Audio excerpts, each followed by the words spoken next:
The room actually applauded as the COO announced her 24-year-old nephew, who once asked me what load-bearing meant as the new director. I sat there frozen, listening to people cheer while the title I'd bled for was handed to someone who didn't earn a single inch of it. 5 years of late nights, missed dinners, and carrying entire projects on my back, erased with one smug smile. But they didn't know something quiet, something they never saw coming. If this story hits you, subscribe and tell me in the comments where you're watching from. I didn't walk into Horizon West looking for glory. I walked in looking for survival. 5 years ago, I was 33, exhausted from a failing marriage, terrified of starting over, and doing everything I could to give my daughter a life where she didn't have to feel the chaos I grew up in. Stability mattered more than pride back then. A steady paycheck, health insurance, and a place where I could bury myself in work instead of pain. That was all I wanted, and Horizon West offered it, or at least that's what I believed. My first month on the job, I was thrown into a stack of compliance backlogs so tall they nearly touched the ceiling. Coastal zoning amendments, seismic upgrade requirements, accessibility corrections across 4 different counties, the kind of stuff most people run from. But I didn't run. I dove straight in because complicated work was still simpler than dealing with lawyers and custody calendars. Little by little, I became the person everyone called when something didn't make sense, or when a deadline was already burning. I'd be the one pulling up old structural reports at midnight, cross-checking soil data with updated safety codes, or emailing inspectors before sunrise because one missed detail could stall an entire build. And each time, leadership would say the same thing. "You saved us again, Riley." Comments that felt sincere at first, maybe even grateful. My daughter Lena was 12 when I started. She'd sit at the kitchen table doing algebra while I sat across from her drafting correction notes on my laptop. Some nights she'd fall asleep upright and I'd have to carry her to bed. Other nights she'd ask if I'd be at her game or her art show that weekend, and I'd tell her I'd try, even though both of us knew try usually meant no. Still, I convinced myself it was temporary, that the late nights and sacrificed weekends were an investment, not a loss. I told myself that in a year or two, when I finally earned the director role everyone hinted was probably coming, I'd have more flexibility, more money, more control, more time with her. That was the lie I lived on for 5 years. In that time, I became the unofficial backbone of the department. When a city reviewer changed a standard, I caught it first. When structural specs didn't match field conditions, I fixed it before the contractors even noticed. When a developer panicked about delays, they didn't ask for leadership. They asked for me. I didn't realize then that admiration and dependence aren't the same as respect. I thought all the back-patting, all the praise, all the whispered "we couldn't function without you" meant something. That it was building toward the future I'd been promised in a dozen subtle ways. But promises are fragile things in places where family ties outweigh competence. And while I was working myself raw to prove I belonged, someone else was getting groomed for a crown they never earned. Looking back, the signs were all there. I just didn't want to see them. Tuesday mornings were supposed to be predictable. Updates, timelines, maybe a reminder about budget discipline. Nothing dramatic. That's why the minute Marjorie Kane walked into the conference room wearing a smile so tight it looked stapled on, something inside me went rigid. She only smiled like that when she was about to crown someone or crush someone, and I already knew it was never me she chose to crown. I sat near the middle of the long table, notebook open, pen ready, trying to steady my breathing as she cleared her throat with theatrical importance. "Before we begin," she said, raising her hands as if she were delivering a blessing instead of a blow, "I have major news to share about the direction of our architectural compliance division." People shifted forward in their seats, sensing a promotion announcement. For months, the rumors pointed toward the department expanding. Some had even whispered that I was the obvious candidate. I never let myself believe rumors, but a tiny, reckless part of me wondered if all my years of pushing through impossible deadlines were finally about to pay off. Then it happened. The sentence that scraped something raw out of my chest. "Effective next month," Marjorie said, "we will be naming my nephew, Evan Kane, as the new director of architectural compliance." There was a moment, just half a beat, where the room went frozen like even the air didn't understand what it just heard. Then came the applause.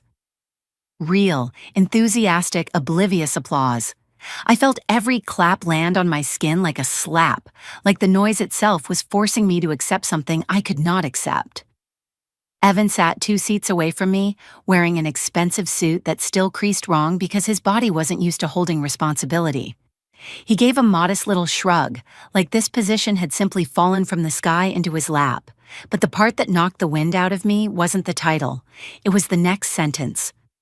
"And I want to give a special thank you to Riley," Marjorie said, turning toward me with a gleam in her eye that wasn't gratitude. It was possession. "She's done an incredible job preparing Evan for this role, truly invaluable." A few people turned to smile at me as if I should feel proud that I'd apparently spent months training the person who was now stepping directly onto the path I'd carved with my own exhaustion. I don't remember clapping, but my hands were moving on their own. I don't remember breathing, but my chest kept rising and falling like a reflex I no longer controlled. Inside, everything was going silent. Still, I kept my eyes locked on the conference table, afraid that if I looked at anyone, they'd see the truth. Not anger, but humiliation so deep it felt physical. Because here's what stung the most: the way everyone seemed to accept it, as if it made sense, as if it was normal for a kid who still confused lateral bracing with load paths to be handed the role I'd been crawling toward for years, as if my experience, my record, my sacrifices were just footnotes in someone else's family storyline. Marjorie kept talking about fresh leadership and strategic alignment, but her voice had turned into a muffled drone. I was staring at Evan's polished shoes and wondering how many times I'd stayed late to fix reports he couldn't understand. How many times he had wandered into my office pretending to learn the system, while I unknowingly handed him the very knowledge he'd now benefit from. Eventually, the applause faded. People gathered their laptops, chairs scraped the floor, conversations picked up. And there I was, sitting completely still, the only person in the room who understood what had just happened. They hadn't just chosen him, they had erased me. And worse, they expected me to smile while it happened. I tried to keep my head down after the meeting, pretending the day was still salvageable, pretending the sting in my chest would fade if I just buried myself in work. That's what I'd always done. Swallow the disappointment, refocus, keep marching. But humiliation has a way of sharpening your senses, making every sound louder and every silence heavier. By late evening, the office was nearly empty. Most people had rushed out, eager to celebrate Evan's new title, or simply happy to escape the awkward aftermath. I stayed behind, reviewing seismic updates for a coastal project we'd been fighting to push through the city.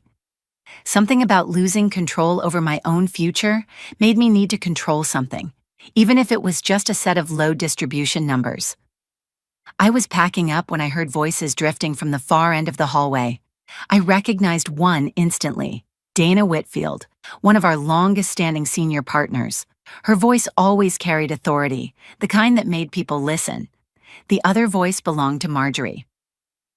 I didn't intend to listen. I wasn't trying to snoop or gather ammunition. I simply froze mid-step, the same way anyone freezes when they hear their name in a room they're not standing in.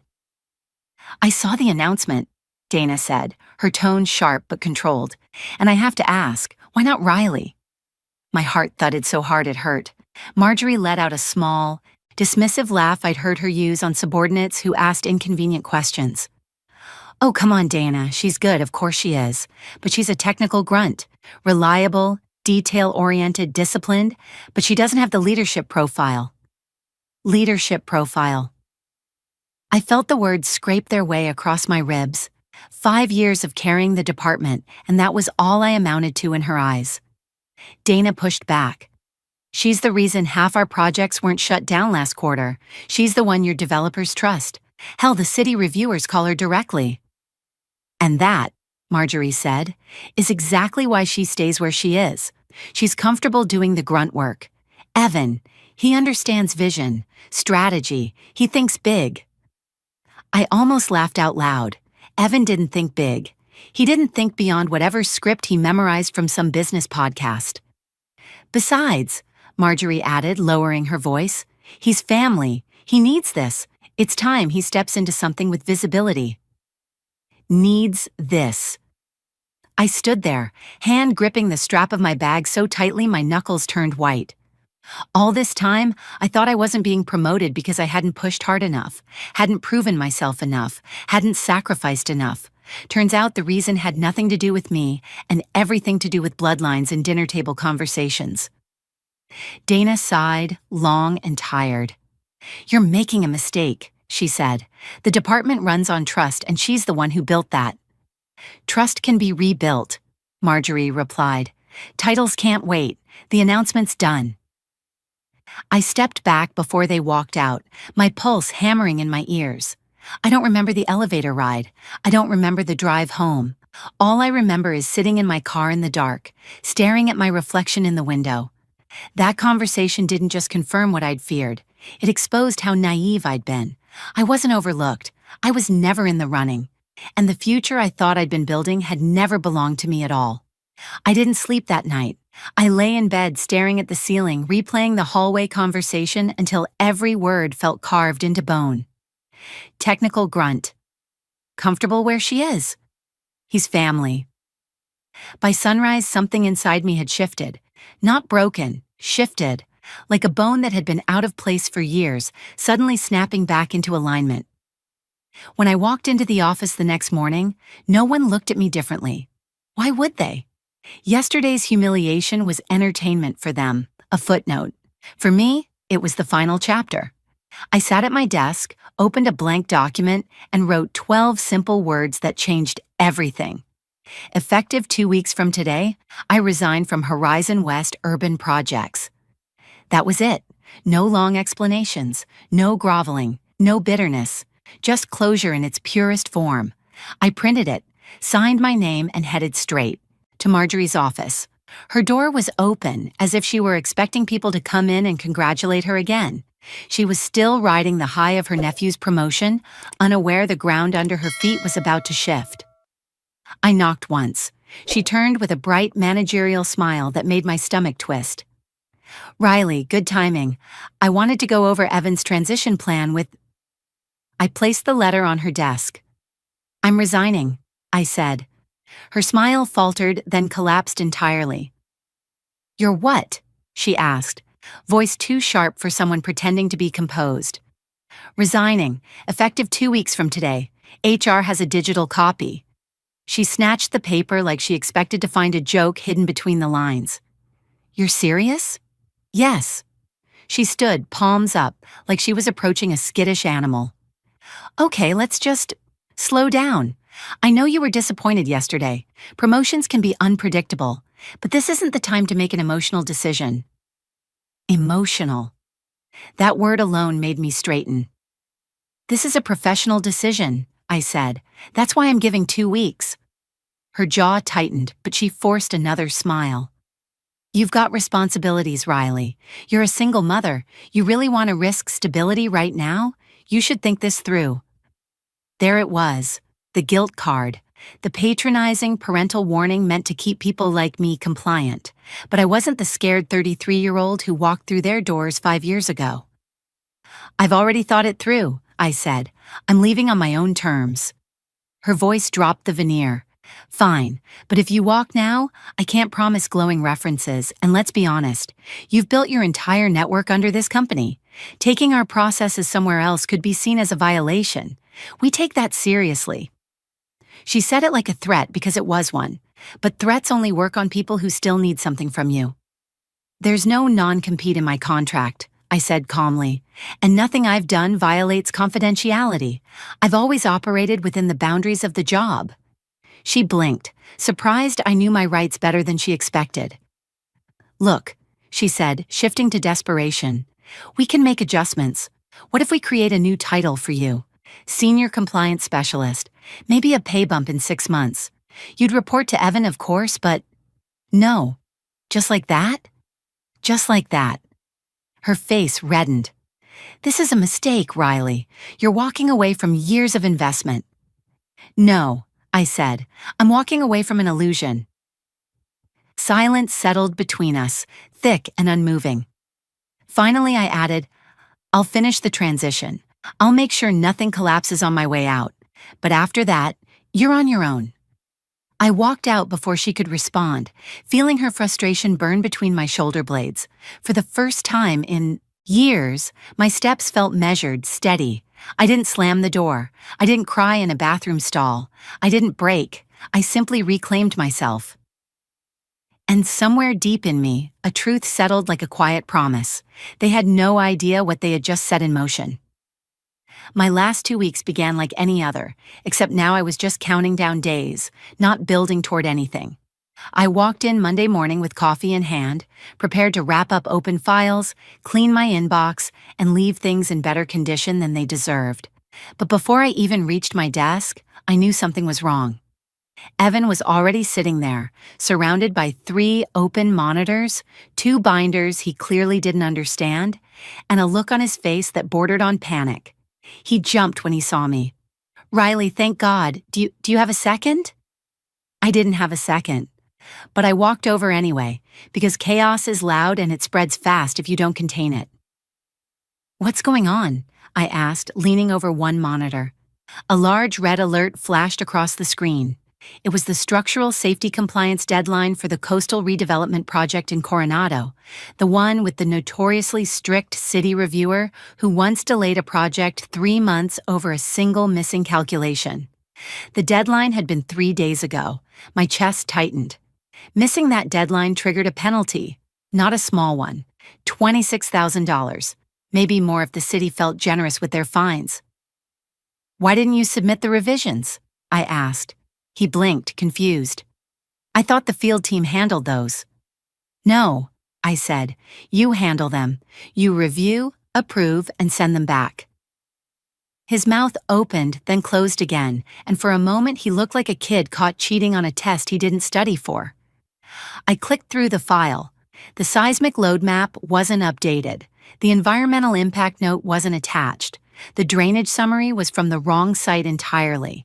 He hadn't missed one step. He'd missed all of them, and the city had noticed.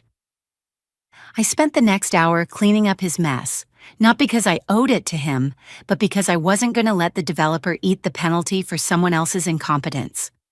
While I worked, calls started coming in. First was Sierra Thompson, one of the project leads I had worked with for years. "Is it true you're leaving? Because if that kid is taking over the compliance pipeline, we need to reconsider our contract." I kept my voice neutral. "I'm finishing the transition. After that, you'll need to speak with leadership." "We want to work with people who know what they're doing," she said bluntly. A second call came an hour later from Mateo, one of the commercial developers out of Oceanside. Then another from a contractor who heard a rumor I was gone and wanted to know who to trust with updated specs. I didn't solicit a single one of them. They just found me. By noon, there was no denying the truth. Evan had the title, but I still had the relationships, the credibility, the trust. And leadership, in all their arrogance, had never accounted for that. Around 2, Marjorie's assistant appeared at my doorway. "She wants to see you, now." Of course she did. People like Marjorie only notice cracks when water starts pouring through them. As I walked toward her office, I realized something important. They hadn't just underestimated me. They had overestimated themselves, and their empire was beginning to buckle under the weight of their own decisions. Marjorie didn't waste time the moment I stepped into her office. She slammed the door behind me so hard, a frame on the wall rattled. Evan was already sitting in one of the chairs, shoulders slumped, eyes red like he'd been crying or yelling, or both. "We need to talk," she said, planting her palms on the desk as if she were preparing to start a negotiation she thought she could win by sheer force. "Clients are calling," she continued. "Partners are nervous, there's confusion about who's handling what, and all of it points back to you." The accusation hung in the air like something sour. "I'm answering their questions," I said evenly. "Nothing more."